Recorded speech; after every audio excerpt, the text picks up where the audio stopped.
As an aside, for those out there who think the prison system might serve some therapeutic rehabilitation role in the modification of human beings and human behavior, I would like to refer back once again to our prison psychiatrist James Gilligan for his perspective.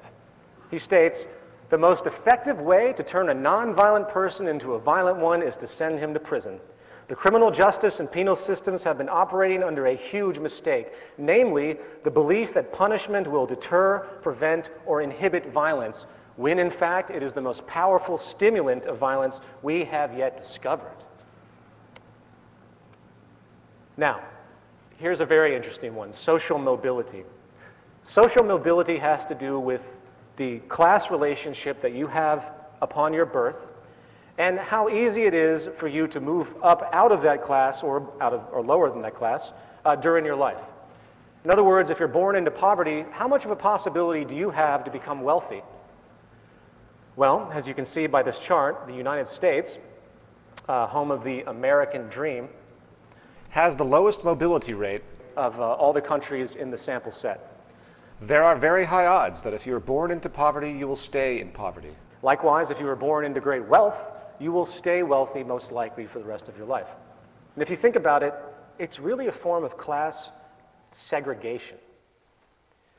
This reality can be blamed in part on the very mechanisms of our financial system, which keeps the lower classes poor and the upper classes rich deliberately. As a quick example of this, which I've stated before, but I think it's a very important example, if you have $1 million and you put it into a CD at a bank at 5% interest, you're going to generate $50,000 a year simply for that deposit. You are making money off of money itself, paper made on paper, nothing more, no invention, no contribution to society, nothing. That being denoted, if you are a lower to middle class person who is limited in funds, which must get an interest-based loan like most people to buy their home or use credit cards, then you are paying interest to the bank, which the bank is then using, in theory, to pay the person's return with the 5% CD. Not only is this equation outrageously offensive due to the use of interest to steal from the poor and give to the rich, but it also perpetuates class stratification by its very design, keeping the lower classes poor under the constant burden of debt while keeping the upper classes rich with the means to turn excess money magically into more money with zero labor or social contribution. This is only one mechanism, by the way, which is used to make sure these class attributes or class segregation is maintained.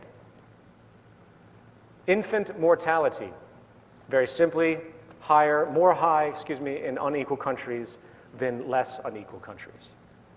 Obesity, naturally, higher in more unequal countries.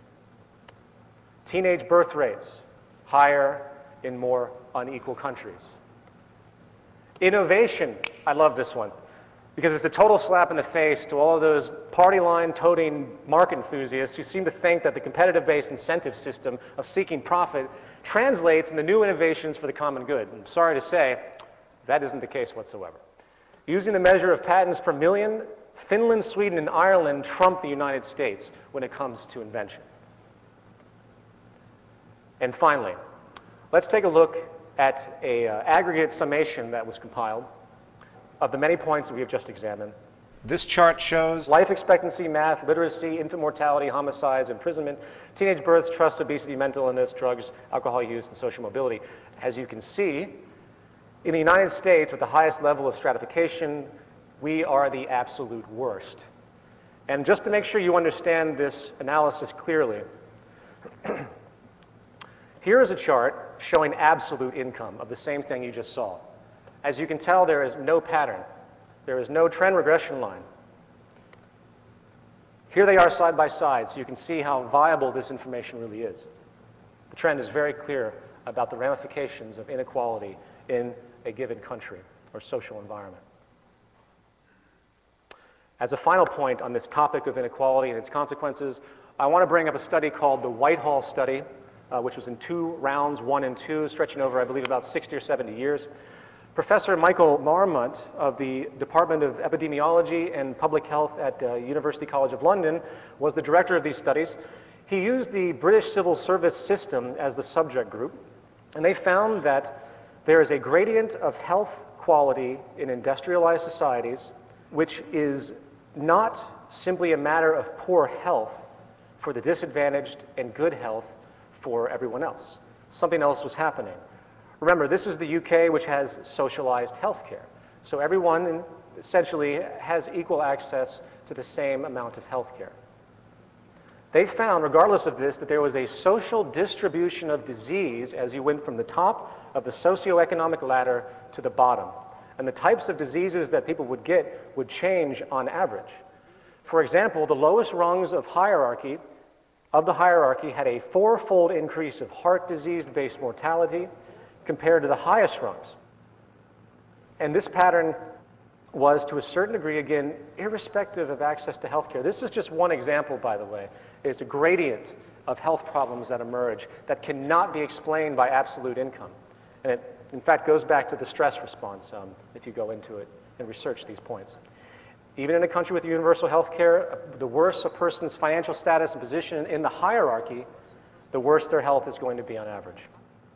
In other words, people in higher socioeconomic positions, those higher in the pyramid, live longer, enjoy better health, and suffer less from disability, while those of lower socioeconomic status die younger and suffer the greater burden of disability and disease. This comes in the form, again, of a gradient, meaning that from the higher upper class straight down to the lower class, bottom class, each successive step down or up the socioeconomic ladder constitutes a respective quality change in a person's health. The bottom line is that there's a great deal of statistical data that screams that living in a more equal society is more healthy and productive for about 99.9% of the population. It is only those at the very tip of the pyramid that could be considered unaffected by the disease known as social inequality. Equality benefits everyone, in other words. Now, given this reality, it begs the question, what is the actual psychosocial cause of these issues? What are the most dominant mechanisms in place that continually support class division and the neuroses and sickness it generates? Well, we really don't have to look very far for a viable possibility.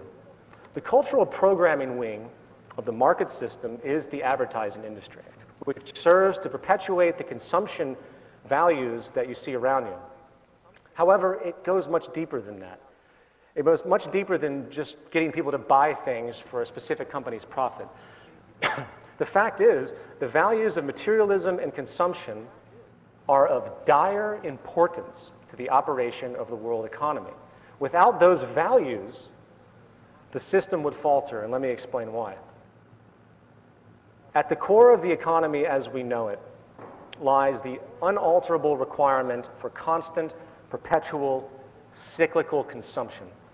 In other words, the entire basis of what we refer to as economic growth, which in turn is translated into things such as gross domestic product, which are supposed to be measures of social progress and the like, is nothing more than human beings constantly and perpetually buying and selling over and over and over again. If human beings do not buy things, companies and stores cannot afford to pay their employees. If an employee cannot be paid, then that employee, which is also the consumer, cannot go out and spend the money they receive from employment back into the system to perpetuate the cycle. If people do not constantly spend their money, the entire economic structure, including the entire labor system, would completely collapse. Given this reality, the highest priority of any corporation, or in fact, any government that cares about its economy, is to make sure the public has an immediate interest to constantly consume. It is interesting to point out that America was originally founded on a certain degree of a Protestant work ethic, a Protestant worldview, where thrift and savings were actually dominant values back then.